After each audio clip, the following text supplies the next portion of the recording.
कृष्ण विरह व्यथित पांडवों का परीक्षित को राज्य देकर स्वर्गारोहण के लिए सिधारना, भगवान के स्वधाम गमन और यदुवंश के विनाश का समाचार सुनकर युधिष्ठिर ने स्वर्गारोहण का निश्चय किया। परीक्षित को राज सिंहासन दे दिया। पांडवों ने द्रौपदी को साथ लेकर स्वर्गारोहण के लिए हिमालय की दिशा में प्रयाण किया। केदारनाथ में उन्होंने भगवान शिव जी की पूजा की। जीव और शिव का मिलन हुआ। उसके आगे निर्वाण पंथ है। पांडवों ने वही रास्ता लिया। चलते चलते सबसे पहले द्रौपदी का पतन हुआ, क्योंकि वैसे तो वह भी पतिव्रता थी, किंतु अर्जुन के प्रति उसे अधिक प्रेम था, सो वह उसकी ओर पक्षपात का भाव रखती थी। दूसरा पतन हुआ सहदेव का, क्योंकि उसे अपने ज्ञान का अभिमान था। तीसरा पतन हुआ नकुल का, क्योंकि उसे अपने रूप का अभिमान था। फिर पतन हुआ अर्जुन का, उसे अपने बल का अभिमान था। फिर पतन हुआ भीम का। उसने धर्मराज से पूछा कि मेरा पतन क्यों हुआ? मैंने तो कभी कोई पाप नहीं किया था। युधिष्ठिर ने कहा कि तू खाता बहुत था, सो तेरा पतन हुआ। खाने के समय आंखें खुली रखो, किंतु संतों को और देवों को भोजन कराते समय आंखें बंद रखो। धर्मराज अकेले आगे बढ़ने लगे। धर्मराज की परीक्षा करने के लिए यमराज कुत्ते का रूप लेकर उनके पास आए।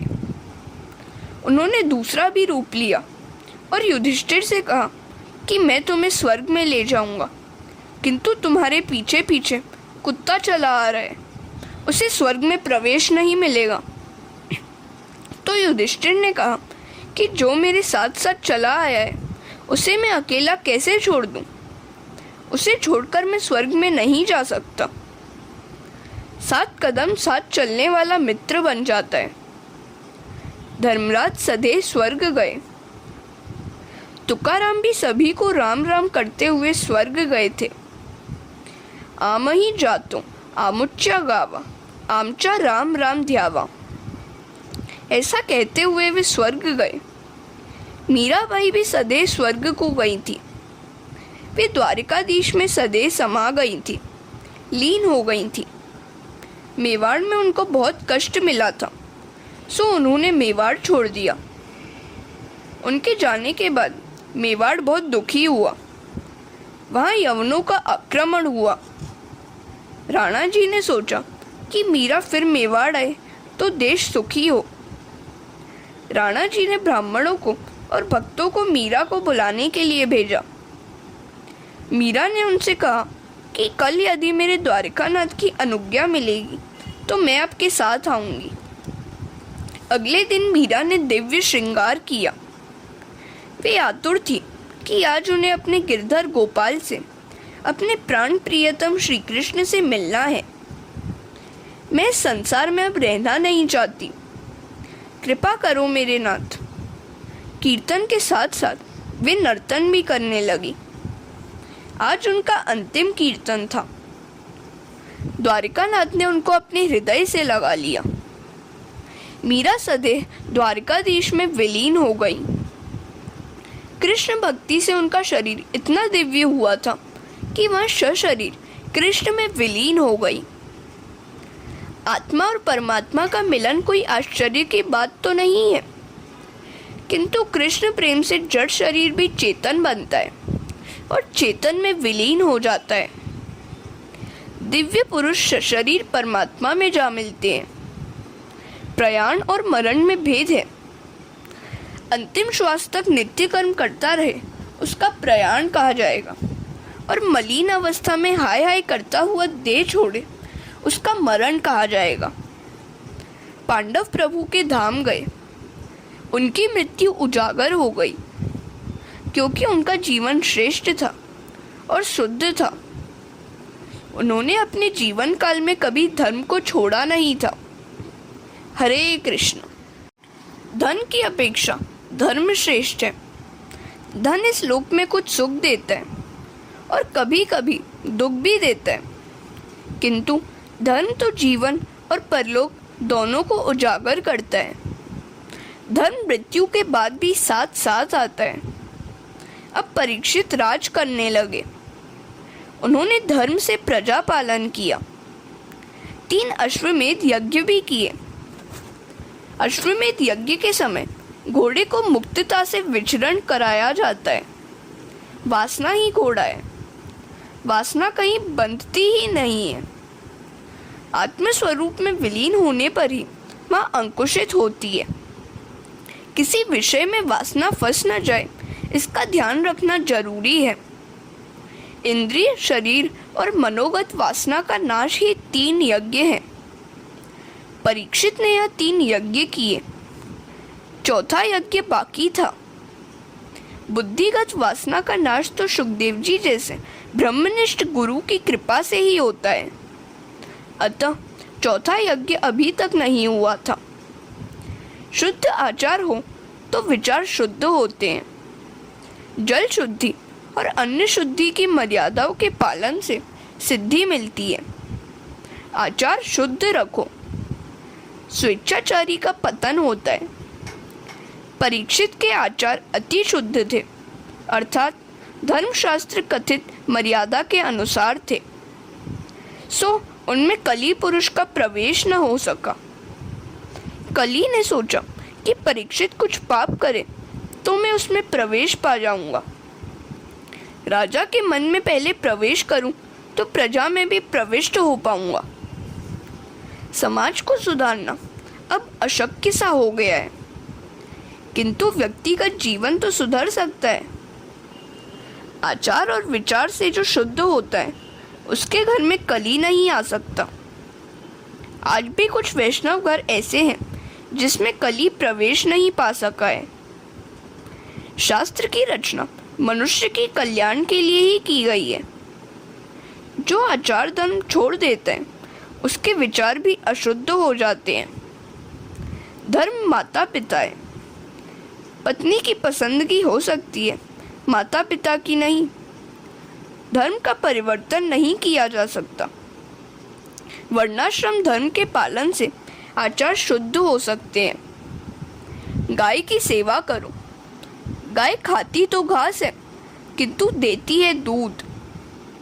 जो भगवान ने संपत्ति दी है तो गौपालन करो। आजकल लोग धन संपत्ति मिलने पर कुत्ते पालते हैं।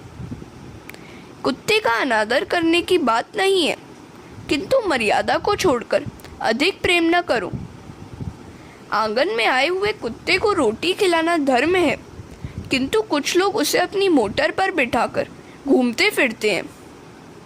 और तो हम क्या कह सकते हैं, किंतु अगले जन्म में स्वयं ही वह कुत्ता होने की तैयारी कर रहे हैं। जीव मात्र में परमात्मा है, किंतु प्रत्येक का शरीर भिन्न है और कर्म भी भिन्न भिन्न है। इसलिए हर एक के साथ पीना और खाना इष्ट नहीं है। एकादशी के दिन अन्न नहीं खाना चाहिए। एकादशी के दिन अनशन करना धर्म है, किंतु हम अपने ही शास्त्रों की बात नहीं मानते। और जब डॉक्टर कहता है कि विषम ज्वर, टाइफाइड है और 21 दिन भोजन मत करना, तो उसकी बात मान लेते हैं और 21 दिन का अनशन कर लेते हैं। जिस तरह पापी के मन में कली प्रवेश कर लेता है, उसी तरह शास्त्र की मर्यादा का उल्लंघन करने वाले के घर में भी घुस जाता है। यदि आचार विचार शुद्ध हो तो कली तुम में प्रवेश नहीं कर सकेगा। व्यवहार भी शुद्ध ही होना चाहिए। सत्यपूर्ण शुद्ध व्यवहार न करें और केवल हर पूर्णिमा के दिन सत्यनारायण की पूजा करें तो उससे क्या लाभ होगा। असत्य भाषी की पूजा सत्यनारायण को अस्वीकार्य है। हरे कृष्णा। परीक्षित की दिग्विजय तथा धर्म और पृथ्वी का संवाद।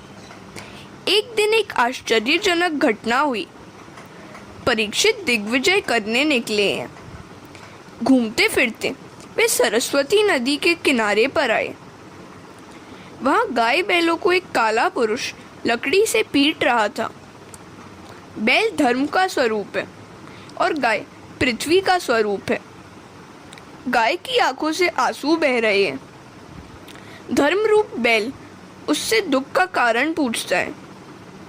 पृथ्वी कहती है, श्री कृष्ण ने इस पृथ्वी लोक से अपनी लीला समेट ली है, सो यह संसार पापमय कलयुग की कुदृष्टि का शिकार हुआ है। धर्म की मर्यादा का पालन ठीक तरह से करोगे तो ज्ञान अपने आप ही प्रकट होगा। धर्मारूढ़ रहोगे तो ज्ञान गंगा का अवतरण होगा। शिवजी नंदी पर अर्थात धर्म पर आरूढ़ हैं, सो उनके सिर पर ज्ञान गंगा है। धर्म के 4 अंग मुख्य हैं: सत्य, तप, पवित्रता और दया। इन चारों का योगफल ही धर्म है। इन चारों अंगों पर जब धर्म आधारित था तब सतयुग था। 3 अंगों पर आधारित था तब त्रेता युग आया। 2 अंगों पर ही आधारित रहा तब द्वापर युग आया। और एक ही अंग पर धर्म आधारित रह गया तो कलयुग आया। सत्य, सत्य ही परमात्मा है। सत्य और परमात्मा भिन्न नहीं है। जहाँ सत्य है वही परमात्मा है। जो असत्य बोलता है उसके पुण्यों का क्षय होता है। सत्य के सहारे नर नारायण के पास जा सकता है। जो हितभाषी है वह सत्यवादी हो सकता है। तप करो, हर प्रकार के सुखों का उपभोग न करो। थोड़ी सी तपश्चर्या रोज करो।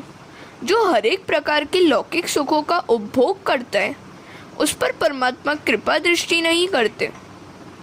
दुख सहकर परमात्मा की आराधना करना ही तप है। दुख सहता हुआ प्रभु भजन करे वही श्रेष्ठ है। जीव जो मांगे वह सब कुछ उसे देते मत रहो। कुछ सहन करना भी सीखो। इंद्रियों का स्वामी आत्मा है। इंद्रियां जो कुछ मांगे वह उसे देने से तो आत्मा उसका गुलाम बन जाएगा। विधि पूर्वक अनशन करने से पाप भस्मीभूत होते हैं। भगवान के लिए कष्ट सहना, दुख सहना ही तप है। वाणी और वर्तन में संयम और तप होने ही चाहिए। पवित्रता, कलयुग में पवित्रता रही ही कहाँ है। बाहर से सब पवित्र लगते हैं और अंदर से सब मलिन हो गए हैं। वस्त्रों का दाग तो मिट सकता है किंतु कलेजे पर पड़ा दाग कभी नहीं मिटता। जीवात्मा वैसे तो सब कुछ छोड़कर जाता है किंतु मन को तो वह अपने साथ ही लेकर जाता है। पूर्व जन्म का शरीर नहीं रहता किंतु मन तो रहता ही है। लोग वस्त्र, अन्न, आचार आदि की देखभाल बहुत करते हैं किंतु मृत्यु के बाद भी जो साथ आने वाला है उस मन की कोई देखभाल नहीं करता। मृत्यु के बाद जो साथ आने वाला है उसी की चिंता करो, उसी की देखभाल करो। जिस तरह कपड़ों को स्वच्छ रखते हो उसी तरह मन को भी स्वच्छ रखो। जिस तरह संसार व्यवहार निभाती हुई माता अपने बच्चे की देखभाल करती है उसी तरह व्यावहारिक कर्म करते हुए भी ईश्वर के साथ संबंध बनाए रखो। हमेशा सोचते संभालते रहो कि अपना मन कभी न बिगड़े। हरे कृष्णा। दया, धर्म का चौथा अंग है दया। श्रुति कहती है जो केवल अपने लिए अन्न पकाता है वह अन्न नहीं पाप खाता है।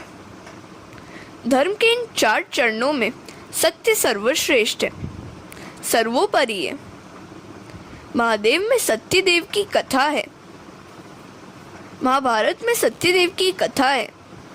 लक्ष्मी चंचल है, वह किसी न किसी पीढ़ी के हाथों से चली ही जाएगी। एक दिन प्रातःकाल सत्यदेव जब जगा तो उसने अपने घर से एक सुंदरी को बाहर जाते हुए देखा। राजा को आश्चर्य हुआ। उसने स्त्री से पूछा कि वह कौन है। उसने उत्तर दिया कि उसका नाम लक्ष्मी है, मैं अब तेरे घर से जा रही हूँ। राजा ने अनुज्ञा दी। कुछ देर बाद एक सुंदर पुरुष घर से बाहर निकला। राजा ने जब उससे पूछा कि वह कौन है तो उसने कहा कि वह दान है। जब लक्ष्मी जी यहाँ से चली गई तो तुम दान कैसे कर सकोगे? सो मैं भी लक्ष्मी के साथ ही जा रहा हूँ। राजा ने उसे भी जाने दिया। फिर एक तीसरा पुरुष बाहर जाने लगा। उसने बताया कि वह है सदाचार। जब लक्ष्मी और दान ही न रहे तो मैं रहकर क्या करूँगा? राजा ने उसे भी जाने की अनुमति दे दी। फिर एक और सुंदर पुरुष बाहर जाते हुए दिखा। पूछने पर उसने अपना नाम बताया कि वह यश है। वह बोला, जहाँ लक्ष्मी, दान और सदाचार न हो वहाँ मैं भी नहीं रह सकता। राजा ने उसे भी जाने दिया। कुछ देर बाद एक और सुंदर युवक घर से निकलकर जाने लगा। पूछने पर उसने अपना परिचय दिया कि वह सत्य है। जब आपके यहाँ लक्ष्मी, दान, सदाचार और यश नहीं रहे तो मैं अकेला कैसे यहाँ रहूँ? मैं भी उनके साथ जाऊँगा। तो सत्यदेव राजा ने कहा कि मैंने तो आपको कभी छोड़ा ही नहीं है, फिर आप मुझे छोड़कर क्यों जा रहे हैं? आपको अपने पास रखने के लिए ही मैंने लक्ष्मी, यश आदि का त्याग किया। मैं आपको जाने नहीं दूंगा। आप मुझे छोड़कर चले जाएंगे तो मेरा तो सर्वस्व लुट जाएगा। राजा की इस प्रकार प्रार्थना के कारण सत्य नहीं गया, और जब सत्य ही नहीं गया तो लक्ष्मी, दान, सदाचार और यश भी राजा के घर वापस लौट आए। जहाँ सत्य होता है वहाँ लक्ष्मी, दान, सदाचार और यश को आना ही पड़ता है। बिना सत्य के ये सब व्यर्थ है। इसलिए यह स्पष्ट ही है कि सत्य ही सर्वस्व है। बाकी की चार संपत्तियां चली जाए तो कोई चिंता नहीं है, किंतु सत्य नहीं जाना चाहिए। सत्य रहेगा तो सब कुछ रहेगा। सूत जी वर्णन करते हैं कि इस अध्याय में धर्म की व्याख्या की गई है। सत्य, तप, पवित्रता और दान, ये चार ही धर्म के प्रधान अंग हैं। इन चारों का समन्वय ही धर्म है। इन चारों तत्वों से जो परिपूर्ण है वही धार्मिक है। सतयुग में चारों तत्व थे, फिर त्रेता में सत्य चला गया, द्वापर में सत्य और तप न रहे, और कलयुग में सत्य और तप के साथ साथ पवित्रता भी चली गई। कलयुग में केवल एक दान ही रह गया। कलयुग में दान ही प्रधान है। दानम एकम कलियुगे। कलयुग में केवल दान और दया के सहारे ही धर्म रह गया है। परीक्षित राजा ने देखा कि एक बैल केवल एक ही पांव पर खड़ा है और एक व्यक्ति उसे लकड़ी से मार रहा है। राजा ने बैल से पूछा कि तेरे 3 चरण किसने काट दिए? धर्म रूपी बैल ने कहा कि राजन, मैं अभी तक यह निर्णय नहीं कर सका हूँ कि मेरे पाँव किसने काटे और कौन मुझे दुखी कर रहा है। कोई कहता है कि काल दुख दे रहा है, तो कोई कहता है कि कर्म ही मनुष्य को दुख देता है। कोई दुख का कारण स्वभाव बतलाता है। अपना स्वभाव शांत रखो। काल, कर्म और स्वभाव ही जीव को दुख देते हैं। हरे कृष्णा। महाराज परीक्षित द्वारा कलयुग का दमन। राजन, मेरे दुख का कारण आप ही सोचें। राजा समझ गए कि वह कठोर पुरुष जो कि गाय बैलों को सता रहा है कली ही है। यह कली ही धर्मनिष्ठों को सताता है। वे कली को दंड देने को तैयार हुए तो कली राजा की शरण में आया। कली ने परीक्षित के चरणों का स्पर्श किया, और यही कारण है कि परीक्षित राजा की मति भ्रष्ट हुई। जिस मनुष्य के स्वभाव और चरित्र से हम अनजान हो उसका हमें कभी स्पर्श नहीं करना चाहिए। जिस व्यक्ति का तुम स्पर्श करोगे उस व्यक्ति के कुछ न कुछ परमाणु तुम्हारे शरीर में प्रविष्ट हो जाएंगे। पुण्यशाली व्यक्ति के परमाणु पवित्र होते हैं और पापी व्यक्ति के परमाणु अपवित्र होते हैं। जैसे व्यक्ति का स्पर्श करोगे वैसे व्यक्ति के परमाणु तुम्हारे शरीर में घुस जाएंगे। परीक्षित राजा ने कली को स्पर्श करने दिया तो उनकी बुद्धि में विकार आ गया। राजा जानते थे कि यह कली है, अपवित्र है, सो उसे दंड देना चाहिए। दुष्टों को दंड देना राजा का धर्म है। फिर भी उन्होंने कली के प्रति दया जताई। उन्होंने कली से कहा कि मैं तुझे मारूंगा नहीं, किंतु तू मेरे राज्य की सीमा से बाहर चला जा। मेरे राज्य में तेरे लिए कोई स्थान नहीं है। कली ने राजा से प्रार्थना की और कहा कि अब मैं कहाँ जा सकता हूँ। तो परीक्षित ने उसे 4 स्थानों में रहने की अनुमति दी। वे स्थान हैं द्यूत, मदिरा, नारी संग और हिंसा। इन 4 स्थानों में क्रमशः असत्य, मद, आसक्ति और निर्दयता, ये 4 अधर्म है। जुए और सट्टे का धन जिसके घर में आता है वहाँ साथ साथ कली भी आ जाता है। जहाँ सट्टा वहाँ बट्टा, दाग, और यह बट्टा मतलब दाग जीवन में पक्की तरह लग जाता है। कई लोग ऐसे भी हैं जो जुए और सट्टे में कमाते हैं और फिर उस धन का दान करते हैं। वे मानते हैं कि चलो दान किया और मेरी शुद्धि हो गई, परंतु यह सब व्यर्थ ही है। यह सब अनीति का धन है। ऐसे धन के दान से कभी जीवन शुद्ध नहीं होता। अधर्म का धन प्रभु को स्वीकार्य ही नहीं है। शास्त्र निषिद्ध भोज्य वस्तुएं जहाँ खाई जाती हैं, जहाँ जानबूझकर हिंसा की जाती है, वहाँ कली अवश्य रहता है। इन 4 स्थानों की प्राप्ति होने पर भी कली को संतोष न हुआ। उसने राजा से कहा कि ये 4 स्थान तो गंदे हैं, कोई अच्छा सा स्थान मुझे रहने को मिले तो ठीक है। तो परीक्षित ने उसे सुवर्ण में रहने की अनुमति दे दी। अशुद्ध साधन से जब सुवर्ण घर में आता है तो कली भी उसके साथ आ धमकता है। अनीति और अन्याय से प्राप्त धन में कली है। अनीति द्वारा धन कमाने वाले को कली दुखी तो करता ही है, पर जो यह धन अपने वारिस के लिए रखता है वह वारिस भी दुखी होता है। असत्य, मद, काल, वैर और रजोगुण, यह 5 जहाँ न हो वहाँ आज भी सतयुग ही है। जिसके घर में नित्य प्रभु की सेवा और स्मरण होता है, जिसके घर में आचार विचार का पालन होता है, उसके घर में कली का प्रवेश कभी नहीं होता। बैल के 3 पग परीक्षित ने फिर लगा दिए, अर्थात धर्म की फिर स्थापना की। कली ने सोचा कि राजा ने 5 स्थान में रहने की अनुमति दी है, अब कोई तकलीफ नहीं है। अब परीक्षित राजा के घर मैं कभी भी घुस जाऊंगा। हरे कृष्णा। एक दिन परीक्षित को जिज्ञासा हुई कि देखूं तो सही कि मेरे दादा ने मेरे लिए घर में क्या क्या रख छोड़ा है।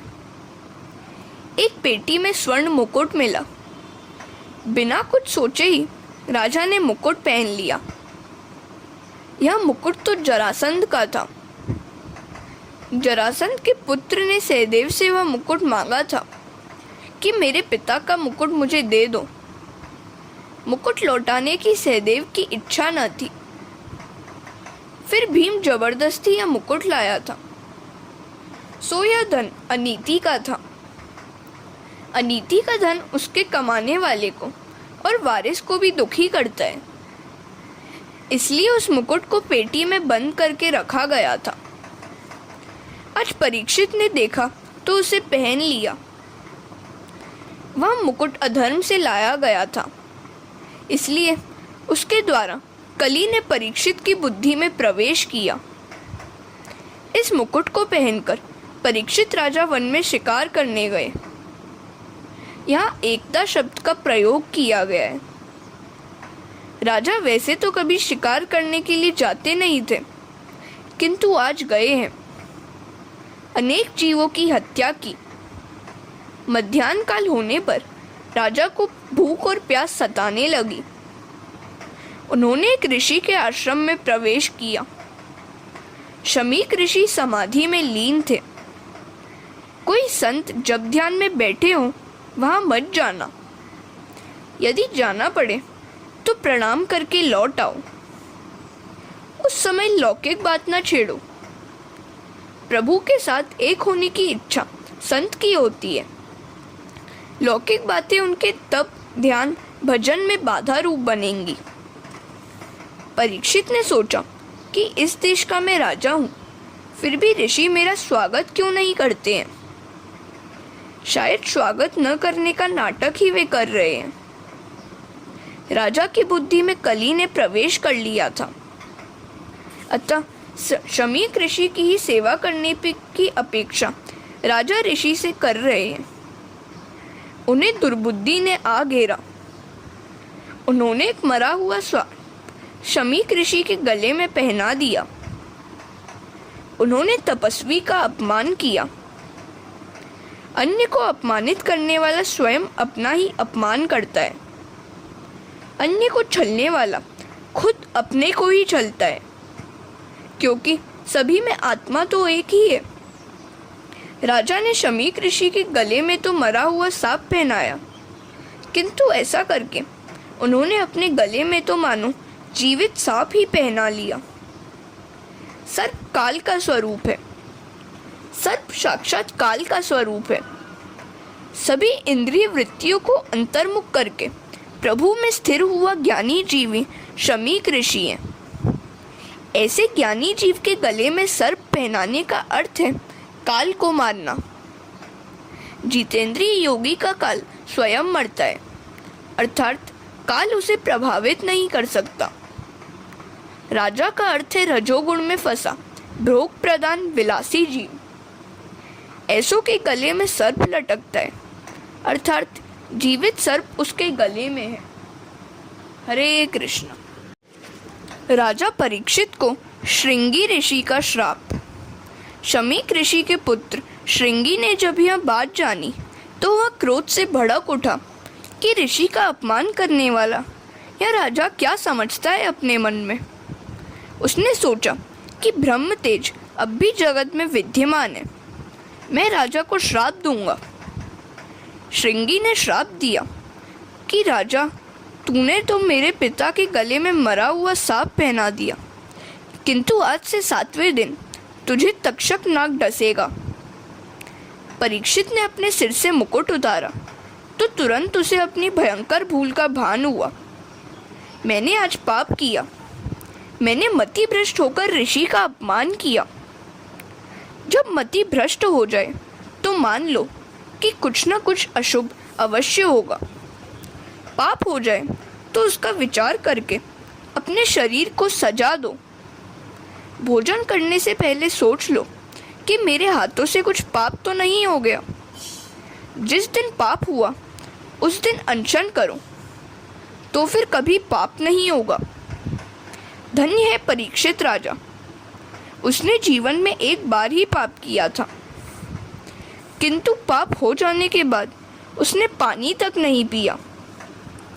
ऋषि कुमार द्वारा दिए गए श्राप की बात सुनकर उसने सोचा कि अच्छा ही हुआ कि मुझे मेरे पाप की सजा मिल गई। परीक्षित सोचते हैं कि मैं संसार के विषय सुखों में फंस गया था, अतः मुझे सावधान करने के लिए प्रभु ने मुझ पर यह कृपा की है। मुझे अगर श्राप न मिला होता तो मैं भला कब वैराग्य धारण करता। मेरे लिए प्रभु ने शापावतार धारण किया है। मृत्यु सर पर मंडरा रही है, ऐसा सोचते रहोगे तो पाप नहीं होगा। परीक्षित ने गृहत्याग किया और वे गंगा तट पर आए। उन्होंने गंगा स्नान किया और यह निश्चय किया कि अन्न जल का त्याग करके अब प्रायश्चित व्रत करूँगा। बड़े बड़े ऋषियों ने यह बात सुनी तो बिना बुलाए ही वे राजा से मिलने आ गए। उन्होंने सोचा कि परीक्षित अब राजा नहीं राजर्षि बन गए। राजा के विलासी जीवन का अब अंत हुआ है। राजा का जीवन अब बदल गया है और इसलिए वे सब परीक्षित से मिलने आए। परीक्षित ने खड़े होकर सबको प्रणाम करके उनकी पूजा की। राजा ने अपनी पाप की बात उन ऋषियों से बता दी। वैसे तो सभी लोग पाप को छिपाते हैं और अपने पुण्य की बातें सबके सामने प्रकट करते रहते हैं। पाप को छिपाओ मत और पुण्य को तुम प्रकट मत करो। समाज के सामने पाप स्वीकारने से पाप करने की आदत छूट जाती है। हरे कृष्ण। परीक्षित का अनशन व्रत और श्री सुखदेव जी का आगमन। परीक्षित ने कहा कि मैंने पवित्र संत के गले में मरा हुआ सांप पहना दिया। मैं अधम हूँ, मेरा उद्धार कीजिए। मैंने सुना है कि पापी को यमदूत मारते पीटते ले जाते हैं। मेरा मरण सुधरे ऐसा कोई उपाय बताएं। मुझे डर लगता है। मैंने मरने की अभी तक कोई तैयारी भी नहीं की है। परीक्षित ने मृत्यु की वेदना का विचार किया। जन्म मरण के दुख के विचार से पाप छूटेगा। उन्होंने ऋषियों से कहा, आप कुछ ऐसा करें कि 7 दिन में मुझे मुक्ति मिल जाए। आसन्न मृत्यु के कर्तव्य आदि मुझे बताइए।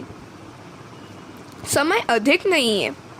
ज्ञान की लंबी चौड़ी बातें करेंगे तो समय पूरा हो जाएगा। मुझे ऐसी बातें बताइए और मुझे ऐसा मार्ग बताइए जिससे परमात्मा के चरणों में मैं लीन हो जाऊं। मुझे ऐसी कथा सुनाइए जिससे मेरी मुक्ति हो। ऋषिगण सोचने लगे, हम भी मृत्यु से डरते हैं। अंत समय में प्रभु का नाम होठों पर आना मुश्किल बात है। मात्र 7 ही दिन में राजा को कैसे मुक्ति मिलेगी? यह तो अशक्य ही है। इससे सब ऋषि चुप हो गए। 7 ही दिन में मुक्ति का पाना असंभव सा ही है। मृत्यु के पास का समय अति नाजुक होता है। महाज्ञानियों को भी मृत्यु का डर लगता है। राम नाम जल्दी होठों पर नहीं आता। रामचरितमानस में बाली ने कहा है, जन्म जन्म मुनि जतन कराही, अंत राम कहीं आवत नाही। कोई भी ऋषि राजा को उपदेश देने को तैयार न हुआ। किसी में भी बोलने की हिम्मत ही नहीं थी। परीक्षित सोचते हैं कि समर्थ होने पर भी ये ऋषि मुझे उपदेश क्यों नहीं दे रहे हैं। वे सोचते हैं कि जगत के जीव चाहे मेरा त्याग करें, मैं भगवान का आसरा लूंगा। भगवान नारायण कृपा करेंगे। अब समय अधिक नहीं है। मैं किसकी शरण लूं? मैं अपने परमात्मा की ही शरण लूं। वे तो मेरी उपेक्षा नहीं करेंगे। मैं पापी तो हूँ, किंतु पांडव वंशीय हूँ। अब बिना ईश्वर के मेरा कोई नहीं है। परीक्षित ने ईश्वर का आसरा लिया, भगवान की स्तुति की, द्वारिकानाथ को याद किया। मैंने कोई सत्कर्म नहीं किया। ये ब्राह्मण मुझे उपदेश नहीं दे रहे हैं क्योंकि मैं अधम हूँ। जिस परमात्मा ने जब माता के गर्भ में मैं था तब ब्रह्मास्त्र से मेरी रक्षा की थी, वे आज भी मेरी रक्षा अवश्य करेंगे। मैं पापी तो हूँ किंतु भगवान का हूँ। नाथ, मैं आपका हूँ। हरे कृष्ण। सुखदेव जी अब भी भगवान की स्तुति कर रहे हैं। हे द्वारिकानाथ, मैं आपकी शरण में आया हूँ। आपने जब मेरा जन्म उजागर किया है तो मेरी मृत्यु भी सुधारी है।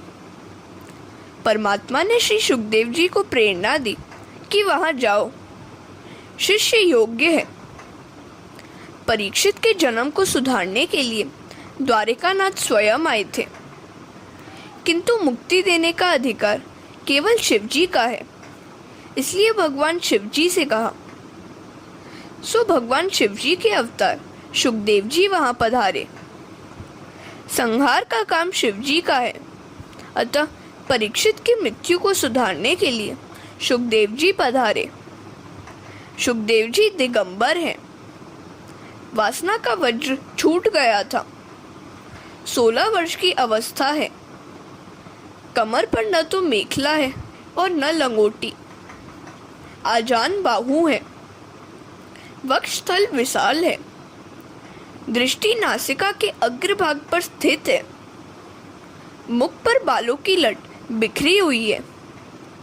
वर्ण कृष्ण की भांति श्याम है और तेजस्वी भी है। सुखदेव जी पर बालक धूल उड़ा रहे थे।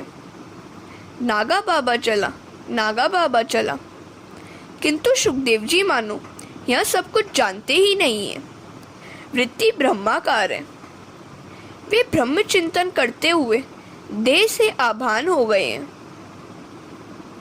परमात्मा के ध्यान में जो देहभान भुलाता है, उसके शरीर की देखभाल परमात्मा स्वयं करते हैं। सोचते हैं कि इसे देह की जरूरत नहीं है, किंतु मुझे तो है। चारों ओर प्रकाश फैल गया। सूर्य नारायण तो कहीं धरती पर उतरे नहीं है ना। मुनि जान गए कि ये तो शंकर के अवतार श्री सुखदेव जी पधारे हैं। सभा में सुखदेव जी पधारे। व्यास जी उस सभा में थे। उन्होंने खड़े होकर सुखदेव जी का वंदन किया। सुखदेव जी का नाम सुनते ही व्यास जी भी भाव विभोर हो गए। सुखदेव जी के लिए प्रयुक्त विशेषण तो देखो। अनपेक्ष, निजलाभ तुष्टो, अवधूत वेश। व्यास जी सोचते हैं, भागवत का रहस्य सुखदेव जी जानते हैं, यह मैं नहीं जानता। कैसा निर्विकार है। मेरा बेटा भागवत कहेगा और मैं सुनूंगा। राजा के कल्याण के हेतु पधारे हुए सुखदेव जी सुवर्ण सिंहासन पर विराजे। परीक्षित ने आंखें खोली। मेरा उद्धार करने के लिए इन्हें प्रभु ने भेजा है, अन्यथा मुझ जैसे पापी और विलासी के यहाँ वे नहीं आते। परीक्षित ने सुखदेव जी के चरणों में साष्टांग प्रणाम किया। परीक्षित ने अपना पाप उन्हें कह सुनाया। मैं अधम हूँ, मेरा उद्धार करो। आसन्न मरण को क्या करना चाहिए? मनुष्य मात्र का क्या कर्तव्य है? उसे किसका श्रवण, जप, स्मरण और भजन करना चाहिए? गुरुदेव सुखदेव जी का हृदय पिघल गया। शिष्य सुयोग्य है। अधिकारी शिष्य मिलने पर गुरु का दिल कहता है कि उसे अपना सर्वस्व दे दो। गुरु ब्रह्मनिष्ठ हो और निष्काम भी हो तथा शिष्य प्रभु दर्शन के लिए आतुर हो तो 7 दिवस तो क्या, 7 मिनट में प्रभु दर्शन हो सकते हैं। अन्यथा गुरु लोभी हो और शिष्य लौकिक सुख की इच्छा करता हो तो दोनों नरकवासी होते हैं। लोभी गुरु और लालची चेला होए नरक में ठेलम ठेला। हरे कृष्ण। सुखदेव जी परीक्षित को आश्वासन देते हुए कहते हैं, राजन तू घबराता क्यों है? अभी 7 दिन बाकी है। मैं तेरे पाप से कुछ लेने नहीं देने आया हूँ। मैं निरपेक्ष हूँ। मुझे जो आनंद मिला है और परमात्मा के जो दर्शन हुए हैं, वही दर्शन तुझे कराने आया हूँ। मुझे जो मिला है वह तुझे देने आया हूँ। मेरे पिताजी भूख लगने पर दिन में एक बार बेर खाते थे, किंतु इस कृष्ण कथा में भजनानंद इतना मिलता है कि मुझे तो बेर भी याद नहीं आते। मेरे पिताजी वस्त्र पहनते थे। प्रभु चिंतन में मेरा वस्त्र कब और कहाँ छूट गया, यह भी मुझे खबर नहीं है। 7 दिन में तुझे मैं कृष्ण दर्शन कराऊंगा। मैं बादरायणी हूँ। कृष्ण आनंद में मस्त होने के बाद बेर खाना भी कहाँ रहा। भगवान बादरायणी। सुखदेव जी का संपूर्ण वर्णन वैराग्य शब्द से व्यक्त हो सकता है। बादरायणी के स्थान पर सुख शब्द का प्रयोग चल सकता था क्या? भागवत में एक भी शब्द का प्रयोग निरर्थक नहीं है। सुखदेव जी के वैराग्य को दिखलाने के लिए ही इसका प्रयोग किया गया है। सुखदेव बादरायण व्यास जी के पुत्र हैं। व्यास जी का तप और वैराग्य कैसा था? व्यास जी सारा दिन जप तप किया करते थे और भूख लगने पर सारे दिन में केवल एक बेर खाते थे। केवल बेर का ही आहार करते थे, अतः वे बादरायण कहलाए। ऐसे बादरायण के सुखदेव जी पुत्र हैं। जिसमें खूब ज्ञान वैराग्य हो वह दूसरे को सुधार सकता है। सुखदेव जी में वे दोनों पूर्णतः थे। आज के सुधारक में त्याग और संयम दिखाई ही नहीं देता। वह दूसरों को क्या सुधारेगा? मनुष्य पहले अपने आप को ही सुधारने का प्रयत्न करे। राजन, जो समय बीत गया उसका स्मरण मत करो, भविष्य का विचार भी मत करो, सिर्फ वर्तमान को सुधारो। 7 दिन बाकी रहे हैं, मेरे नारायण का स्मरण करो, तुम्हारा जीवन अवश्य उजागर होगा। लौकिक रस के भोगी को प्रेम रस नहीं मिलता, भक्ति रस भी नहीं मिलता। जिसने काम का त्याग किया है वही रसिक है। जगत का रस कटु है, प्रेम रस ही मधुर है। जो इंद्रियों के अधीन होता है उसे काल पकड़ता है। भागवत का वक्ता सुखदेव जी जैसा होना चाहिए। हरे राम राम राम हरे हरे, हरे कृष्ण कृष्ण कृष्ण हरे हरे। प्रथम स्कंद समाप्त।